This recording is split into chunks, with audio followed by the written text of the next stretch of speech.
Katawan ng putang ina. Uy.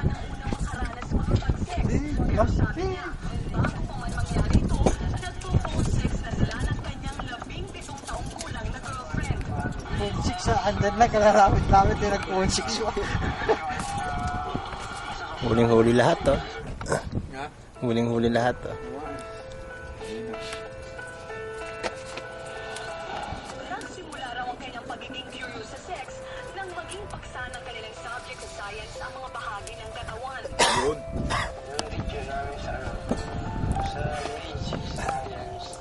Malinaw na? Malinaw na. Oo.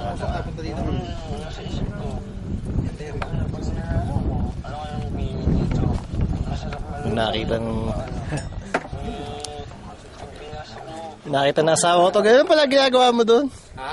Nakita. Pinasok mo na daw?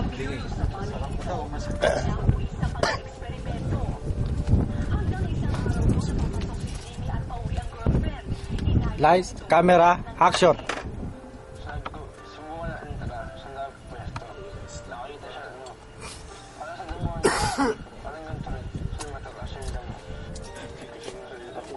Ang unang karanasan, nasundan ng ilang beses. Malakas na ang loob niya matapos pagsusukan. Ang tatlong naging girlfriend ni Jimmy, lahat daw, nadala niya na sa kama. Yan. Yung kasikip. Bulan bata eh. Bata eh.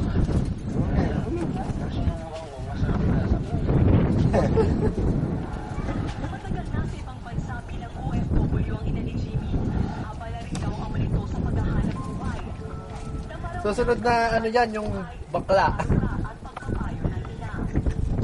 Akala na, mga rapist yan.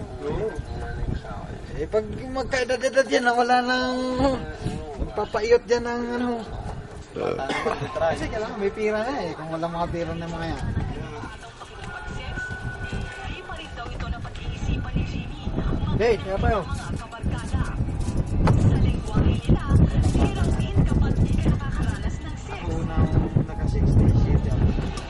Ayon sa Young Adult Fertility and Sexuality Survey, Bayan eh. Gaganda pa naman. kabataang may involved sa Bernard Eh, asawa ko dati sa Laguna. Dati ka Laguna. Pagka-graduate ko ng high school. Basta yan. Dati naman.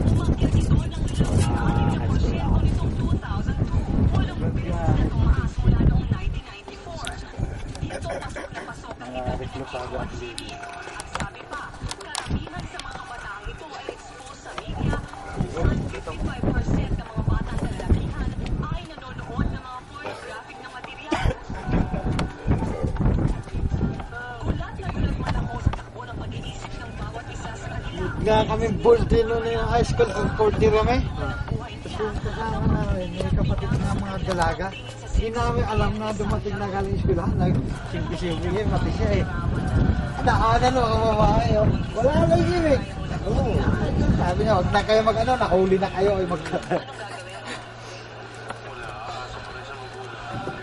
Ay yun ah. Yan ang masakit yan. Asa.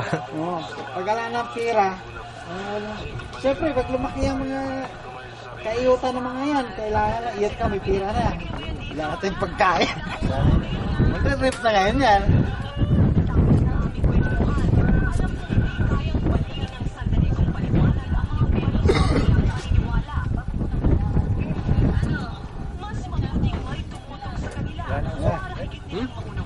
Sabi siguro, okay lang kayo.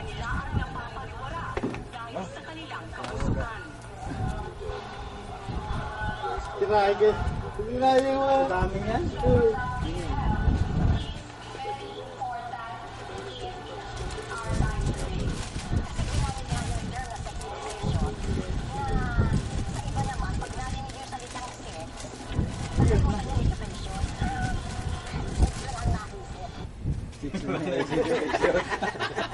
Oo, pwede.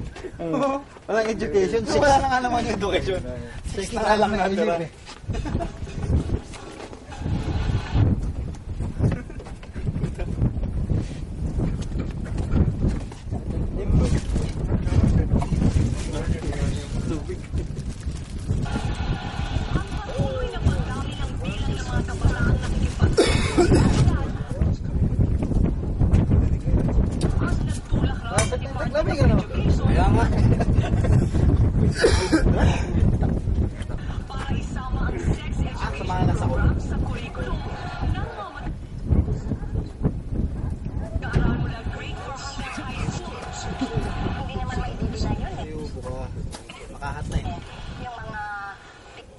lumabas.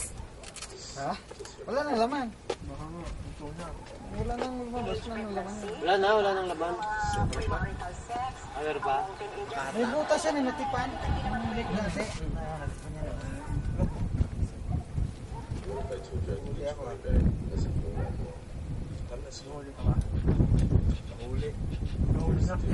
Da! Hoy!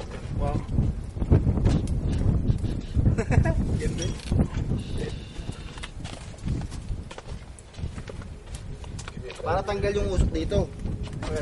Yung usok. Hindi, yun nga yun eh. Filter yan. Ang filter ko. Kasi kung wala yan, hindi mo maano yan. Ayaw mo ng usok, walang silbi yan.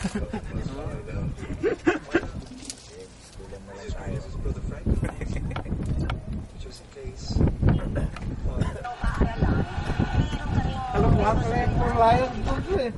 Oh. Alay? Kalukuhan. Angin na yung isa, binasukan na yung play ng US, baliktad pala yung basukan eh.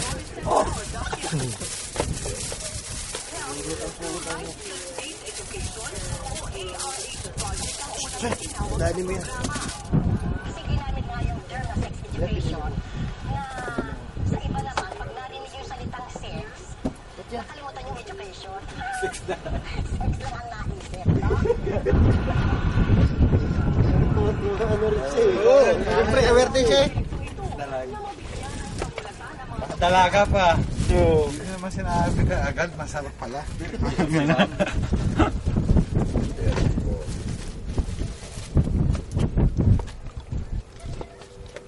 Matutuhanan ng buhay at matulungan sila sa paggawa ng mga desisyon at paglutas ng pansariling problema. Ang tamang communication skills na kailangan nila sa kanilang pagbibinaga at pagdadalaga. Nagkaroon ng agreements ang United Nations. Ba't kapunta ka sa United Nations na? Asan ka na ba? Dahil may karapatan ang mga adolescent, no, yung mga kabataan, sa mga impormasyon na tungkol sa realidad, no, ng mundo sa mga pangyayari ngayon. So, ipinasok through curriculum materials, no, kung paano mamumulat ang mga kabataan sa mga pag-iingat na dapat mangyari sa kanila. Pero paano ba talaga itinuturo ang sex education sa mga mag-aaral? Bit down. Para masagot ang aming tanong, pumunta ang correspondent sa Olongapo City Elementary School na naunang nag-file ng test ng sex education. Dalawang taon ng natutuin. Pagkawak matagal na siyang teacher, sinabi siyang nailang siya nang unang malaman na magtuturo sila ng sex education. Ito na yung deal. Ha? Yung pumasok, gagawin mo.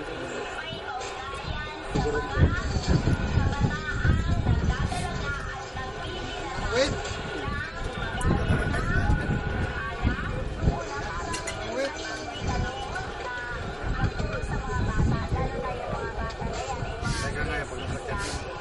Ayaw sakyan eh. Iba sa kanila ay parang may pagka-green na yung dating Wala na. nila.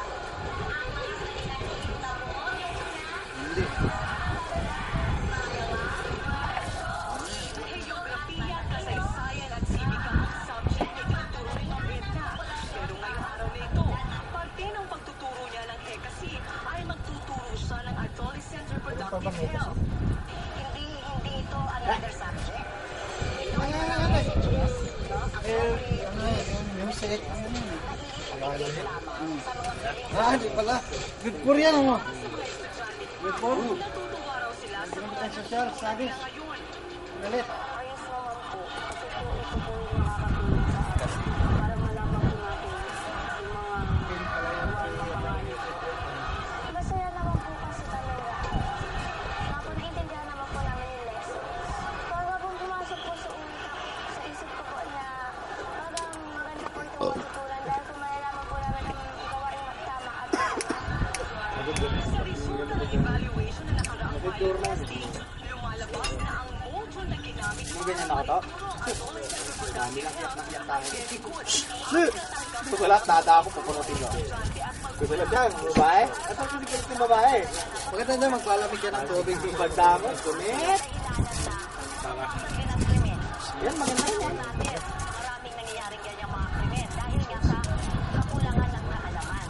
Kung maitutulong nito, maaga pa lang ang bata, magiging aware at napapangalagaan nila yung sarili nila.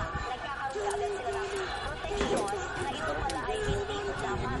Positive naman ang tanggap ng magulang, positive ang tanggap ng students at ng mismo mga teachers at mga bata. So yun ang ginamit na basihan para mag-recommend malawakang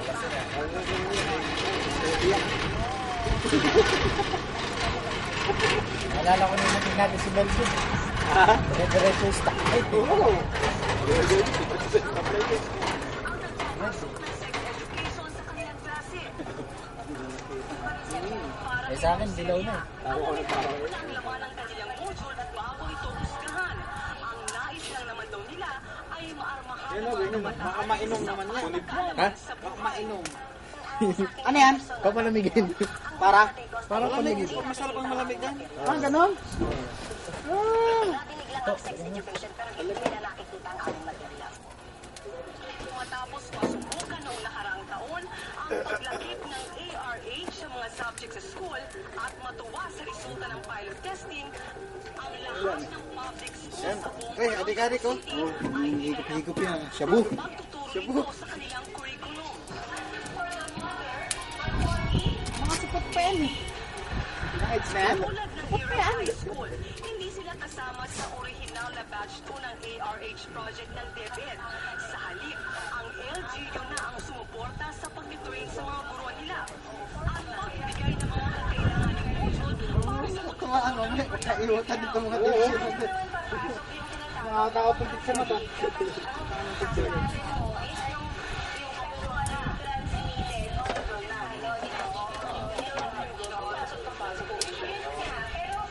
na kung mas marami ang magkakasubok ng kanilang module at magiging matagumpay ang kanilang pag-aaral.